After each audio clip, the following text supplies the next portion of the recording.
এই যে বলা হলো না এই বছরটা রবির বছর, হ্যাঁ। তো রবি কিন্তু বিবাহিত জীবনের জন্য খুব একটা শুভ নয়। আচ্ছা।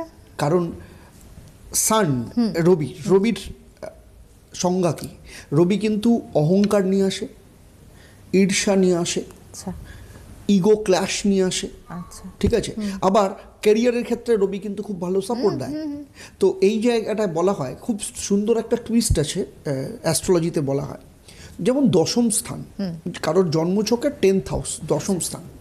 দশম স্থান হচ্ছে রেসপন্সিবল ফর হচ্ছে ক্যারিয়ার, আবার দশম স্থান ইজ রেসপন্সিবল ফর ডাইভোর্স। আরে বাপরে। তার কারণ হচ্ছে দশম স্থান যদি কারোর খুব স্ট্রং থাকে তাহলে কি হবে?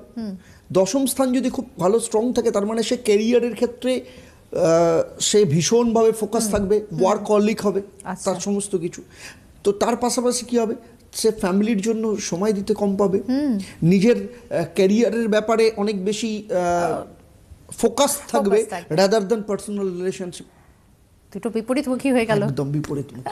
তো একদম। রবির এই জায়গাটা একটা বিরাট বড় একটা ভূমিকা রয়েছে আচ্ছা। সান এই বছরে। তো এই বছরে কিন্তু আমরা এই রকম ধরনের প্রচুর ক্লাশ দেখতে পাবো। আচ্ছা। যেমন গত বছরই মঙ্গলের বছর ছিল, মঙ্গলও কিন্তু রেসপন্সিবল হচ্ছে যেটাকে বলা হয় ডোমেস্টিক ভায়োলেন্স। আমরা কিন্তু প্রচুর ডোমেস্টিক ভায়োলেন্স দেখেছি একদম। ভীষণভাবে, এবং অনেকগুলো আমরা নিউজে আমরা হেডলাইন পেয়েছি অনেকগুলো। এবারেও কিন্তু এমন এমন ক্ষেত্রে আমরা পাবো যেখানে বড় বড় সম্পর্ক কিন্তু ভেঙে যাওয়ার ভীষণ বড় একটা জায়গা, বিশাল বড় একটা রিস্কের জায়গা তৈরি হয়েছে এই জায়গাটা